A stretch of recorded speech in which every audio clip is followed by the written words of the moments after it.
Ok. Oui, 1, 2, 1, 2. Et là, c'est freestyle. J'espère que je vais y arriver. Hein. Oh, pardon. La la li. Je comprends pourquoi il était pas cher. Ici, là, ça vient. Ça fait une coque. Non, mais quand je parle, ça fait. Je vous propose de vous replonger dans mon passé, pas pour remuer mon linge sale ou pour s'apitoyer sur mon sort. C'est parce que je pense que mon expérience est une bonne introduction au sujet qu'on va aborder dans cette vidéo. Et ça, vous allez le découvrir au fur et à mesure des minutes.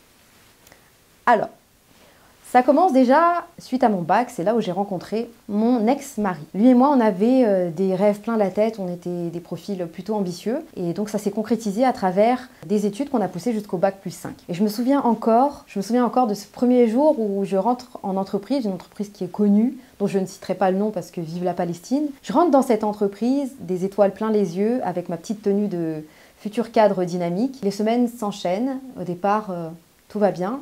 Puis au fur et à mesure du temps, je m'écoute de plus en plus et je m'aperçois que ça ne correspond pas du tout à mon rythme de femme, que ces objectifs qu'on m'impose, cette cadence qu'on m'impose en entreprise ne correspond pas du tout à mon rythme de femme. Et je le réalise d'autant plus. Il y a un élément déclencheur qui va accélérer en fait tout ça. Ça va être mon premier enfant, Sunny. Pour ceux qui me suivent sur Instagram, vous le connaissez, mon petit Sunny. Et quand j'ai eu Sunny, pour moi, ça a été catégorique. Il était hors de question que je sois éloignée de mon gosse, en tout cas les premières années. Impossible. Ce choix-là, il a été lourd de conséquences parce qu'il a été très mal reçu de la part de mon ex-mari. Pour lui, ça a été une trahison parce que j'avais fait toutes ces études pour au final lâcher au bout, entre guillemets. Et ce qui est drôle, c'est que bon, c'était quelqu'un qui avait des origines de pays musulmans. Et pour autant, même la belle famille, en fait, ça ne leur a pas plu. Et ça s'est ressenti très très fort, très très régulièrement. Même durant les dîners de famille, j'avais toujours droit à un pic, à une petite remarque. Et on me mettait la pression pour que je travaille. Si je dis tout ça, c'est qu'aujourd'hui, je suis très étonnée. Je suis très étonnée parce que là, cette vidéo, elle s'adresse à vraiment tout le monde. Mais, on ne va pas se mentir, je m'adresse aussi et surtout à la communauté musulmane. Et je me pose la question. Je m'interroge sur cette espèce de mode que je constate autour de moi. Ces hommes musulmans qui forcent leurs femmes à aller travailler. Il y en a de plus en plus. La plupart du temps, ce que j'entends, c'est il faut subvenir aux besoins de la famille, il faut qu'elle participe, il faut qu'elle contribue. Je tiens à faire un petit rappel sur, moi je vous ai dit, moi je fais des rappels vraiment très basiques, parce que je ne vais pas rentrer dans les détails, mais ça je pense que la plupart des gens, vous le savez, en tout cas je l'espère. En islam, l'homme, c'est celui qui a un devoir de subvenir à sa femme, à ses enfants, c'est-à-dire de lui offrir un toit, des vêtements, et de quoi manger. Donc ça, c'est les devoirs en fait de l'homme. Et en islam, il est totalement interdit, et je le répète, il est interdit à un homme de forcer sa femme à aller travailler, à faire son travail. Je vous vois venir, je sais qu'il y en a plein là qui regardent la vidéo et qui se disent la vie est devenue hyper chère, d'autant plus là avec l'actualité. Les prix ont augmenté, la vie est devenue très très chère. Mais je peux vous dire d'expérience, et pour avoir parlé à beaucoup de gens, quand tu creuses un petit peu dans ces foyers-là, tu t'aperçois qu'en fait, ce qu'ils considèrent comme étant le minimum, c'est des extras. C'est s'offrir des vacances 2 fois par an à l'autre bout de la terre, s'acheter un bien immobilier en empruntant de l'argent, que ces gens-là ne vont pas emporter dans leur tombe. Pour certains aussi, ils demandent à leurs femmes de travailler pour pouvoir entretenir leur belle famille, je parle du côté de l'homme. Et moi je m'interroge, je me dis mais à un moment donné en fait quand vous prenez une femme pour épouse, vous devez déterminer si vous en êtes capable. Ok, vous avez décidé de prendre soin de votre famille, mais faites ça d'abord. Et une fois que vous avez atteint ce niveau-là, prenez une femme, mais ne lui demandez pas de contribuer à ces problèmes-là en fait qui ne la concernent pas en fait.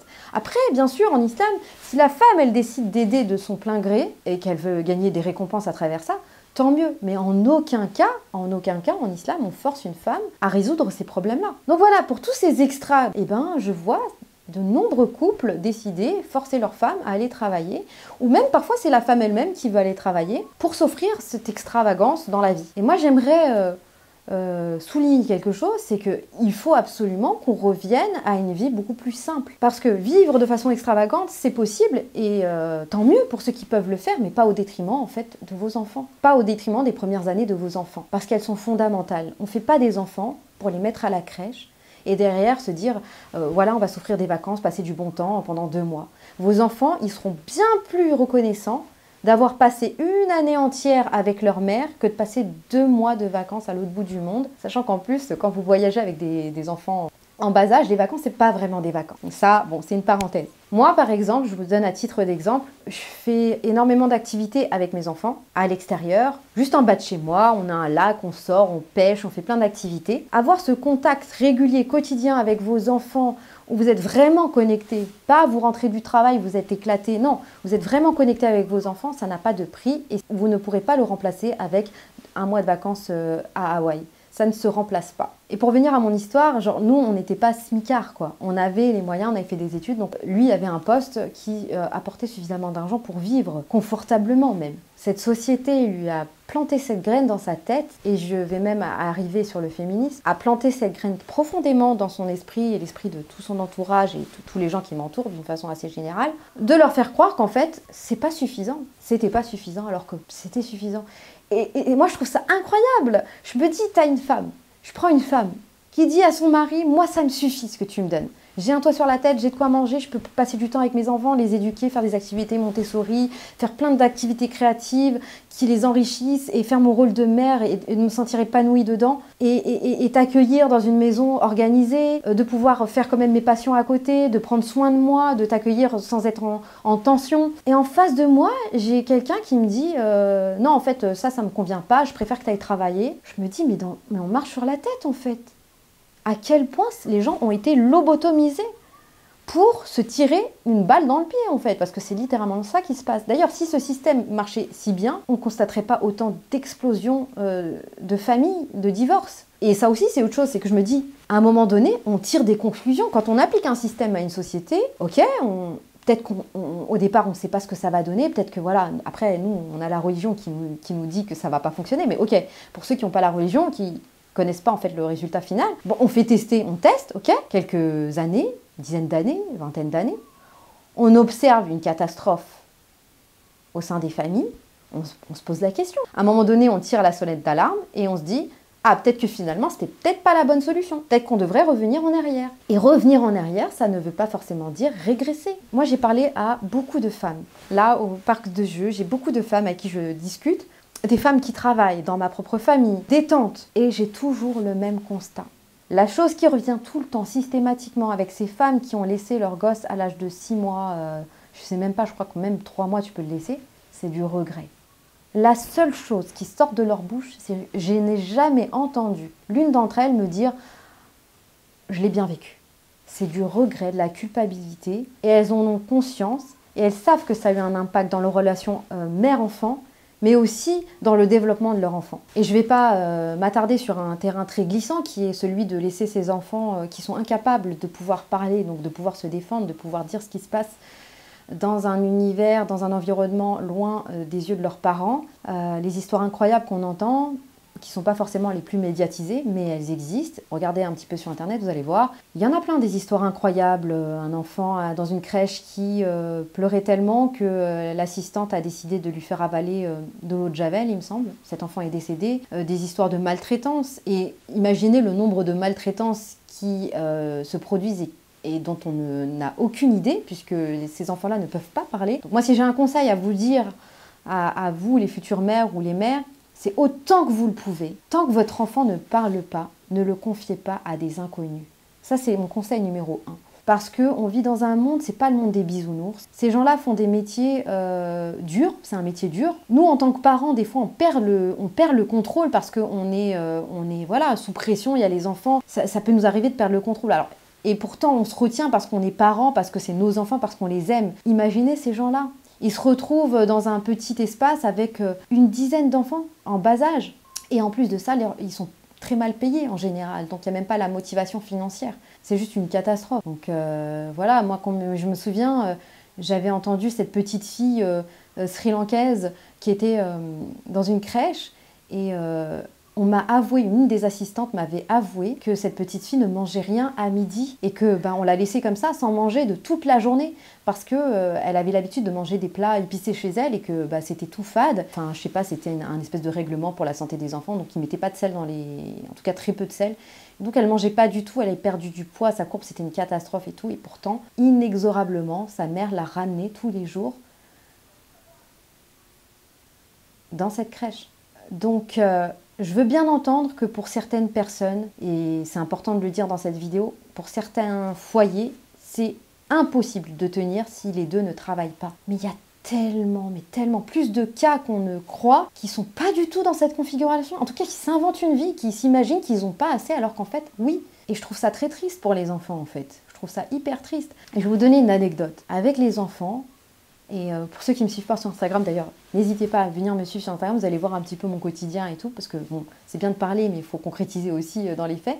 Donc moi je suis quelqu'un, j'aime énormément passer du temps avec mes enfants, aller dans la nature, explorer, découvrir et tout. Et ça depuis tout petit. On fait beaucoup d'activités en extérieur, et je vois ces parents qui prennent des activités extrascolaires. Ah oui, il faut que j'inscrive mon fils à tel sport, il faut que il faut qu'il y ait des cours de piano à domicile, il faut qu'il ait des cours d'aide aux devoirs, il faut qu'il puisse aller à la piscine, il faut qu'il fasse telle activité, du théâtre, enfin bref. Ces parents en fait qui ont l'impression que ça va rattraper le coup en fait de mettre toutes ces activités extrascolaires. Mais c'est un déni total en fait. Votre enfant, ce qu'il a besoin, d'autant plus si vous êtes deux parents qui travaillez, arrêtez les activités extrascolaires et consacrez ce temps, un temps de qualité où vraiment vous êtes avec eux parce que c'est ce qu'ils crèvent d'envie en fait d'avoir. Et c'est ce dont ils ont réellement besoin. Pas d'être une nouvelle fois recalés dans un endroit avec des inconnus. Ils ont besoin de vous. Et vraiment, je peux vous dire, ça fait une différence notable. Moi, je viens de récupérer le premier bulletin d'Imran. Attention, je vous en parle parce que vraiment, ça c'est un truc que je supporte pas, les parents qui se la racontent voilà, pour dire leurs enfants c'est les meilleurs et tout ça. Pas du tout. C'est pas l'objectif. Mais si je vous parle de ce bulletin-là, c'est parce que j'ai remarqué quelque chose. C'est tout ce que je suis en train de vous dire là, ça s'est concrétisé quelque part dans ce bulletin-là. Et je vais vous dire pourquoi. Donc vous avez les différents blocs de matière, les mathématiques, etc., etc. Et je vois que à peu près dans tout, il y a 3 cases. Donc il y a satisfaisant, en cours de progression et validé à fond, quoi. Dans la plupart de ces blocs, mathématiques, etc., etc., il est plutôt situé au milieu. Et je le félicite pour ça, c'est très très bien, je suis très contente. Et comme par hasard, dans son bulletin, devinez dans quoi il excelle, là où il y a d'un seul coup tous les blocs qui sont cochés et en croix. C'est la créativité et explorer. Et moi je me dis, un enfant à l'âge de 5-6 ans, ce qu'on veut de lui, c'est pas qu'il soit hyper fort en maths, c'est pas qu'il soit hyper fort en orthographe. Moi ce que je souhaite pour tous les enfants de 5-6 ans, c'est d'avoir cet éveil, d'avoir envie d'explorer, de créer. C'est ça les enfants, c'est ça, l'enfance c'est ça en fait.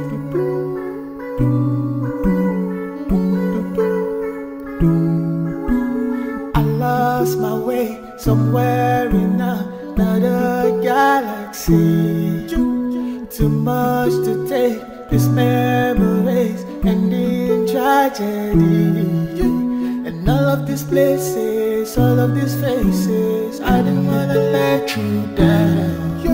And all these mistakes of mine, I can't replace it. I gotta move on somehow. Healing energy on me, Robbie, all I really need is one thing. Healing energy on me, Robbie, can you grant a wish on me? Healing energy on me, when it's 11, I need it. Healing energy on me, Robbie, can you grant a wish on me?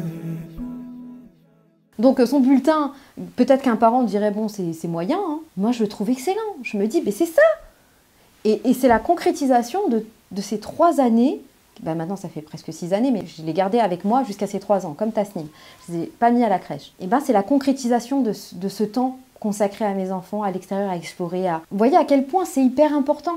Arrêtez de vouloir en faire des bons petits soldats de la société, là, des bons petits futurs cadres. Là où moi je suis un petit peu à la ramasse, c'est au niveau de la religion. Bah, comme vous le savez, moi ça fait pas longtemps. Ça c'est un truc, voilà, c'est récent que je commence à apprendre la religion à mes enfants. Mais ça aussi, vous voyez, ça aussi c'est du temps à consacrer, c'est du temps que vous devez consacrer à vos enfants. Et quand vous avez 2 parents qui travaillent, il y a cette utopie de se dire, et donc il y a ce déni, les gens n'en parlent pas, pourtant c'est la réalité qui se passe dans les foyers, c'est pour ça que ça explose d'ailleurs, c'est que ça part en vrille. Vous n'avez pas le temps de consacrer du temps de qualité à vos enfants, alors encore moins de leur apprendre la religion. Ça devient très difficile d'avoir une vie de couple épanouie parce que nous les femmes travailler un travail voilà, du matin au soir et de rentrer et d'enchaîner avec les tâches ménagères, de faire le dîner, etc. Et ensuite de devoir être tout beau sourire devant son mari, c'est juste en fait pas possible.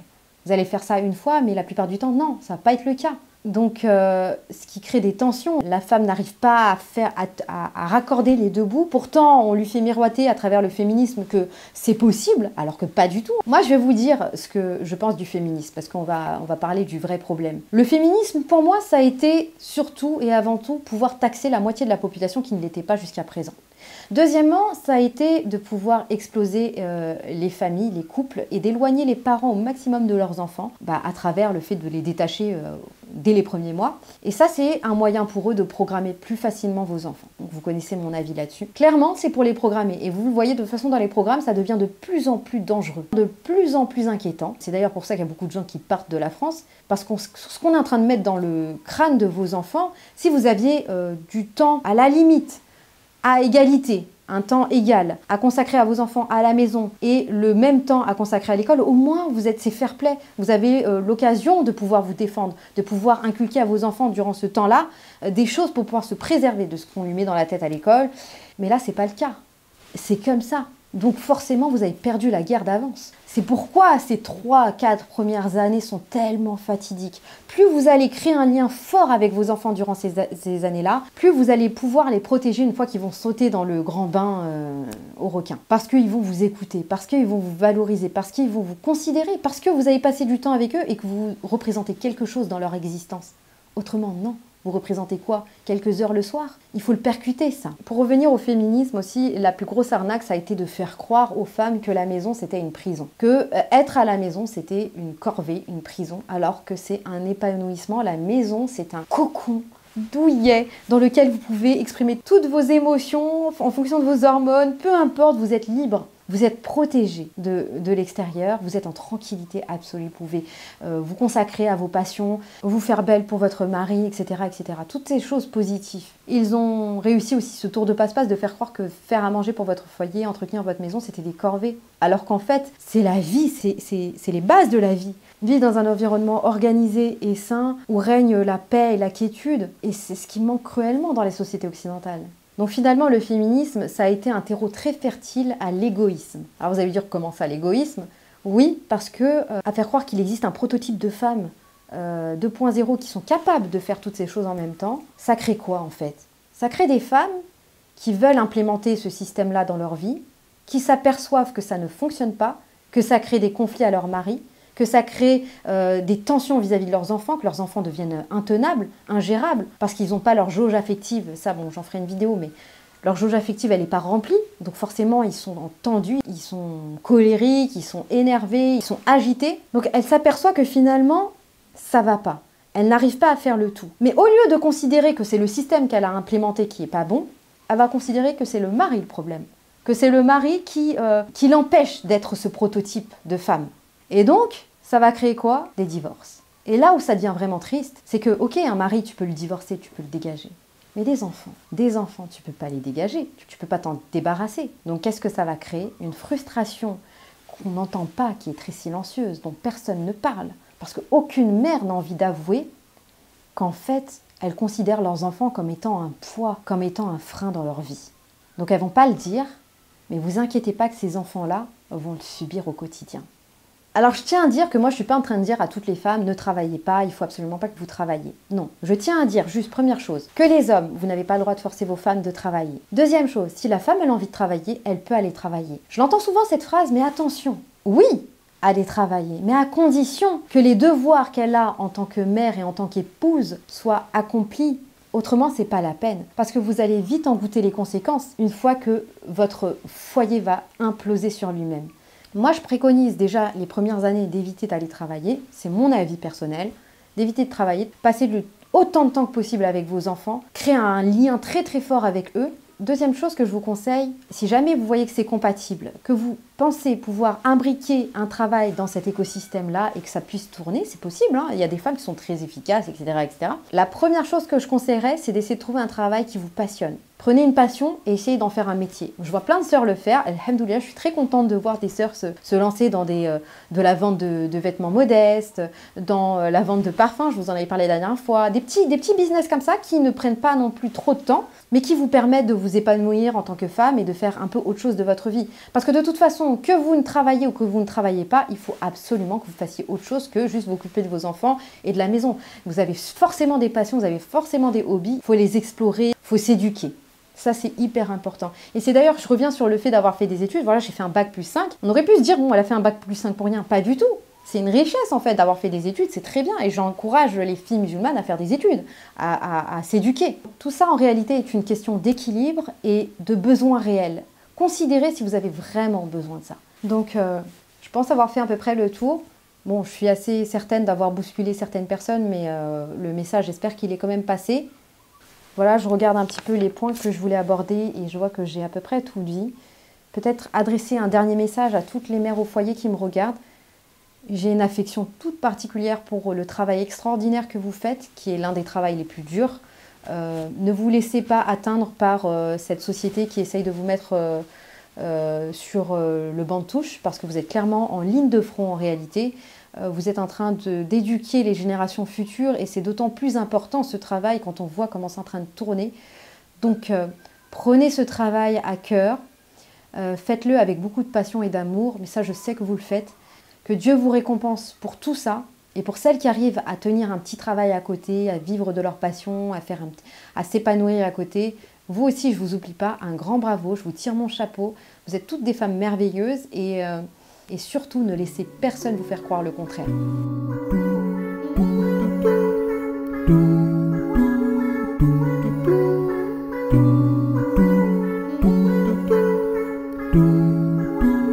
I lost my way somewhere in another galaxy. Too much to take, these memories ending tragedy.